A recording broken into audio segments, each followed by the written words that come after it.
Huh. Guys, I just had the weirdest dream. I was a tiny salmon and I got kidnapped by a crazy person and he wouldn't show up, and whenever I tried to speak, time stopped. It was so weird. What? Hello, Hello? everybody. What's going on? Put me down. Who are you? Mike Hart. Hello, Mike. Where are you taking me? So, just want to let you guys know that typology is really not that important. Okay. Hi guys. This is Mike Hart, and he doesn't think that typology is important. But I promise that's not what the video is about. There's other things that he doesn't think are important. This typology thing seems to be just some weird tangent intro and outro. Either that or the whole rest of the video is a tangent. Either way, it's not really what we're interested in here today. I get the feeling, though, that he must have made a video about typology and people have responded to that as if he has some kind of authority, and now he's kind of getting sick of the conversation. I know a lot of you view typology as kind of everything, like the only thing in life that matters. But there's more to life. Like, if every single comment you leave on my channel, even if it's a post or a video that's not even about typology, and it somehow always comes back to your type and how you're an INFJ, or you're this type and you're misunderstood and this and that and this and that. I really think you're overvaluing type, because most people don't even know about personality types. You ask the average person, they've maybe heard of it, but they don't care.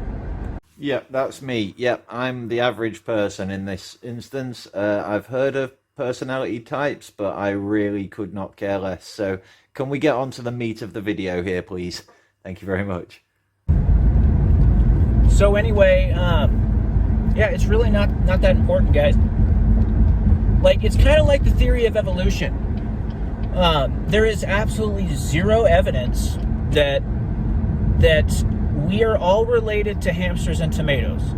That couldn't be more incorrect, really, to be honest. In fact, Aaron Ra has done a 50 video playlist documenting every part of the systematic classification of life that he could really realistically cover. And in those hours and hours and hours of documented evidences and descriptions, you will find what you're looking for. You'll find the link between tomatoes and hamsters and humans, if that's really what you want to find. Like, there's zero evidence. But ultimately, the theory of evolution, that's ultimately what it means. That we're all related. That we all basically came from the same thing. This argument always confuses me. People get confused that we share so much DNA with vegetables, but for me it seems obvious. We both live on the same planet, in the same atmosphere. Only certain genetic codes were able to thrive, so yeah, everything has similar codes within its DNA. But fundamentally, we don't believe we all came from the same thing, as you put it, but you do. We're currently hypothesizing about what abiogenesis is. We're not even confident enough yet to call it a theory. And even when we do, they'll still continue to test it for flaws and improve it because of the flaws that we find within the theory. However, as I said, I don't understand what it is that you're arguing against, because you believe we all came from the same thing. You believe we all came from the Word of God, right? We're all related to hamsters, tomatoes, everything, which there's not a shred of evidence for. So what they do is they take microevolution, the fact of microevolution, so i.e., a cat and a cheetah likely have a common ancestor. Yeah, that's a fact. But they use that to further assume, make a giant leap in imagination to assume that we're all related to hamsters and tomatoes. That's interesting. Let's all remember that it is a fact that cats and cheetahs have a common ancestor. That is both interesting and important. However, no, the fact that we know that was not used to in any leap of imagination to prove anything. That was not used as evidence, because if we used your version of fact, as in it just looks like it, then that weird little animal that lives in New Zealand that looks kind of like a hedgehog, we would have automatically assumed that it was related to a hedgehog. But guess what? It isn't. And there are many examples of this kind of situation where things have evolved separate from each other. And if we just used sight and, oh, it's obvious, therefore it's a fact, there's an awful lot of things that we wouldn't have learned about the universe. Listen, you can't change reality. Either way, you still share DNA with hamsters and tomatoes, whether God did it or evolution did it. And either way, we all came from the same thing as far as we're aware. However, one side is open to change on that particular theory. It's possible that maybe mycelium came from something completely different. We're open to that fact. Are you? No. In fact, there's no evidence for that whatsoever. In fact, the evidence shows against that. You actually, there's prominent evolutionists that even admitted that the evolutionary trees that adorn our elementary school textbooks are made up of complete imagination. I would bet my life that this were a quote mine. However, even if it were true, it has nothing to do with the fact of evolution. Even if every single image we've been shown of evolution since the dawn of time were imaginary, that would not change the fact that evolution is real.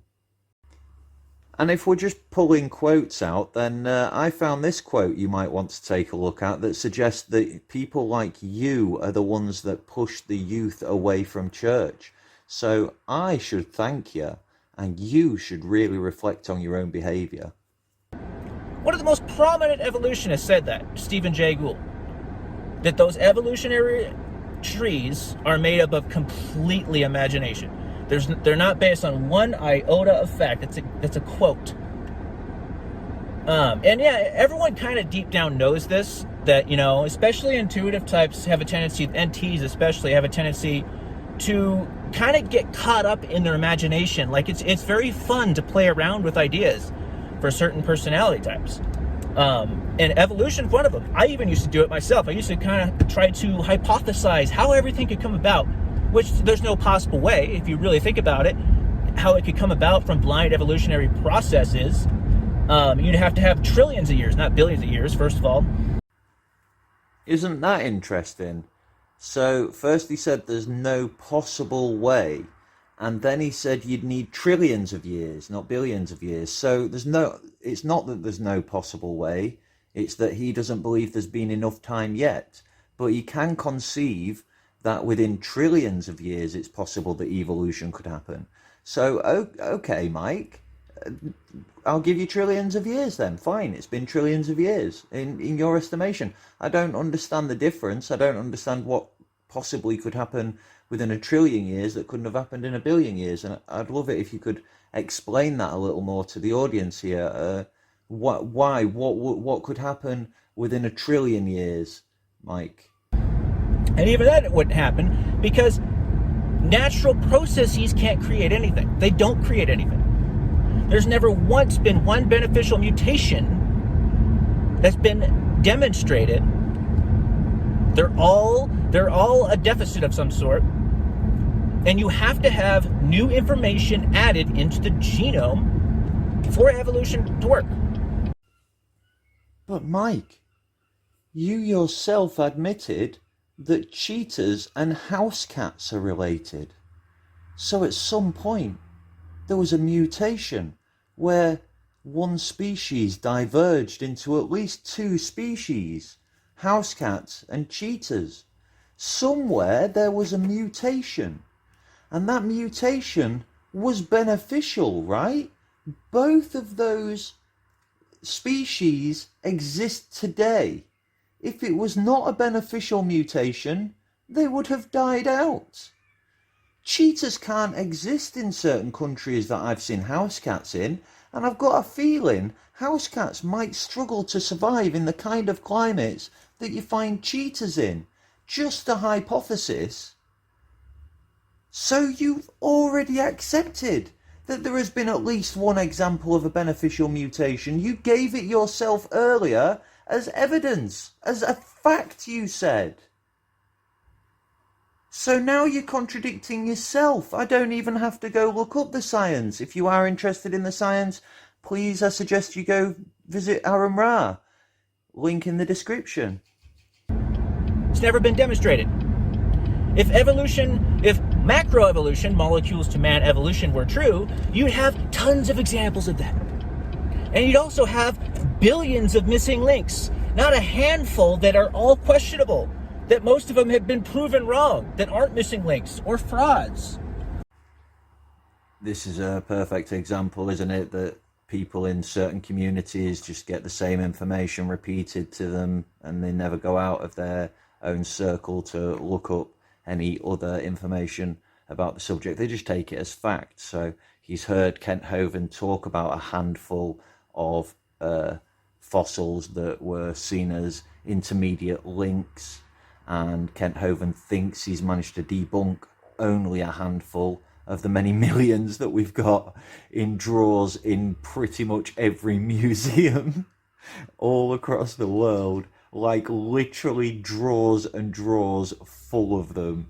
But no, he doesn't get shown that, and so he doesn't know it exists. And it's a bit sad, really, isn't it, that he doesn't get this information. So he feels so confident saying we only have a handful of examples. Well, the reason that we don't have billions of examples is quite obvious.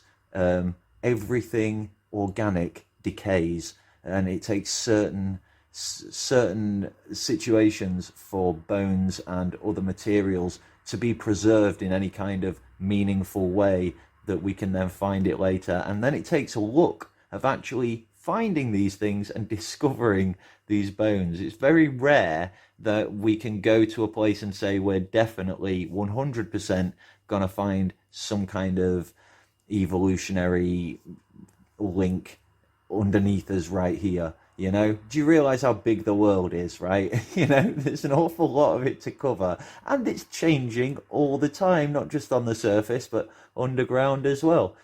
And also, you're asking for like evidence of evolution when, like, by that definition, literally every living thing on the planet and every dead thing that we can document is proof of evolution. They all fall under that. That every single living thing on the entire planet falls under the category of evidence of evolution. The fact that I look so remarkably similar to both my mother and my father, and yet I also look different and unique in itself, it's only one small step in the generational lineage, but you can see already how evolution happens. Surely, I mean, it's literally everywhere, and if you knew anything about evolution, you could see evolution everywhere. I realize what I'm talking about in that particular example is only a very, very, very minuscule example.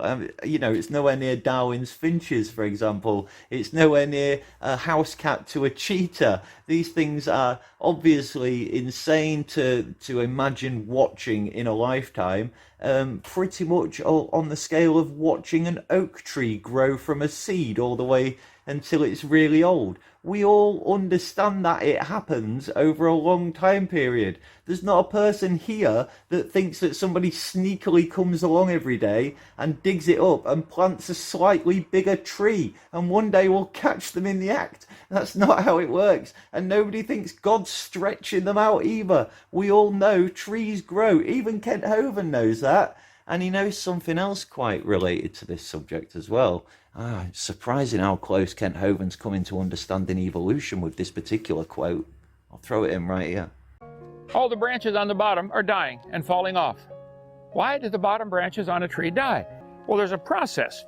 A tree doesn't even have a brain, but the tree keeps track of every single branch. If a branch ever stops producing for the tree shuts it off. A tree with no brain keeps track of every single branch. If a branch ever stops producing, the tree shuts it off. A tree with no brain, smart enough to do that. Look, if it's not producing, shut it off. It's wasting your resources. You'd have billions of them. You'd have billions of different transitions to make something like a duck-billed platypus. You'd have tons of similar animals on the way to that, but you don't. You have zero. Where's all the transitions that brought us a duck-billed platypus? Anyway, evolution, molecules to man evolution is literally one of the stupidest things in science right now. The thing about most of the transitions that brought us any one particular species is that we would still also label them with that same name. So most of the transitions that brought us the duck-billed platypus, for example, we would have called a duck-billed platypus. Something in science has to be the stupidest thing in science. Just as when you walk into a room, even if it's a room full of geniuses, someone has to be the stupidest person in the room. I've made this argument before about extremism, when you classify it the wrong way, because there is always going to be an extreme. So yes, there's always going to be a stupidest science, and I'd actually agree that evolution is the stupidest science because it is so fundamentally obvious and surface level, and we've dived so much deeper in other subjects. I mean, they're literally working on string theory, right? I mean, you can't compare the study of evolution to the study of like string theory and the Higgs boson and things of that nature that have come from that. They were all born from that study of life. We've just gone a lot deeper now. So yeah, I agree, it is the stupidest. It's the stupidest science in a room full of very, very intelligent scientists. And like I say, something has to be, just like something has to be the smartest. Just like right now, you're the smartest person in that car. But that in no way means that you are smart. Science has constantly proven itself wrong. And, eventually the scientific community will come around. Sorry, the scientific community will come around to what? You said it yourself. Science keeps proving itself wrong. In other words, it's self-critical and literally expert at both analysing its flaws and improving because of them. Science does that. Not religion, never religion, always science. Stop being so religious. They're really being incredibly religious when it comes to this theory of evolution. The scientific community is being religious about the theory of evolution. Is that what you just said? The scientific community is being religious about the theory of evolution. Really? Yeah, every time they dig up fossils, they are testing that theory. You just admitted they call it a theory. Do you call it the theory of Jesus' resurrection? Do you ever test the claim of Jesus' resurrection? Do you call it the theory of Genesis? Do you ever test the claims made in Genesis? Is there any predictive quality or any kind of model that you can make based on any of that? Now, is any of that true of science? Yes. They call it the theory, and it's constantly criticizing itself, and it's constantly improving, and you can model it, and you can make predictions based upon it. But no, of course, because you've heard it said by your leaders, your great religious Christian leaders, yes, the scientific community is being religious, aka dogmatic, about the theory of evolution. Definitely that's what's happening. Yep, 100% yep. because it's not a fact. It's all their religion. Their religion is secularism, and they base evolution on the assumption that there is no God. If there is no God, then we're here. If there's no God and we're here, then something had to happen. That something is evolution. So they presuppose that there's no God. He went on a weird, crazy tangent there, and I don't know. I've listened to it back about 6 times now. You're welcome to go back and listen to it and see if there is actually any premise to that, or if it's just some kind of ramble followed by they've come to the presupposition that there is no God. It's wrong. It's all wrong. If there is a God out there, science just hasn't got to him yet.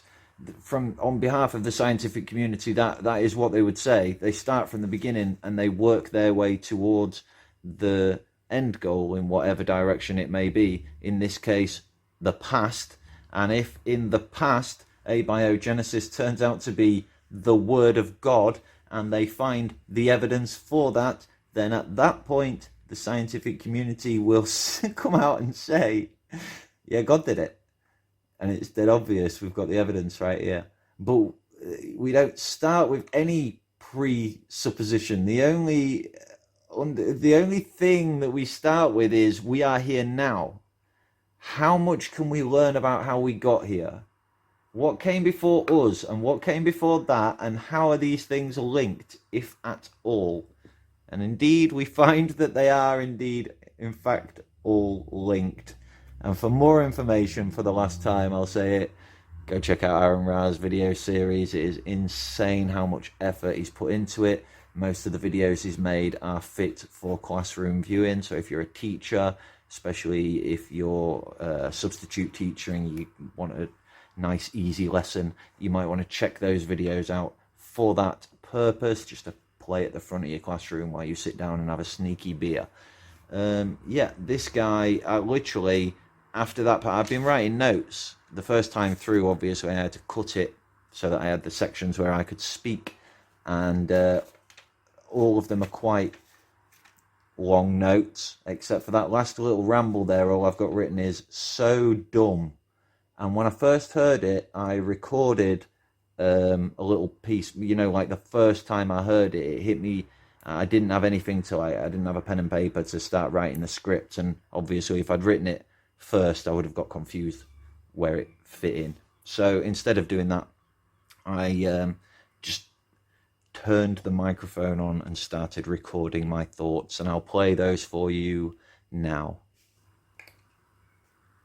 A detective and his partner have stopped for lunch and had a conversation whereupon one of them has mentioned that he's Christian and the other one has told him that he's an atheist. The Christian is obviously rather upset by this, as they often are, as they walk into the latest crime scene that they've been called away from their extended lunch break to attend. The Christian stays quiet, with a furrowed brow, just deep in his own thoughts. The atheist, just mildly confused by why it bothers him so much, continues to drive them to the crime scene and walks into the room. "Ah," he says, "a murder has been committed in this room."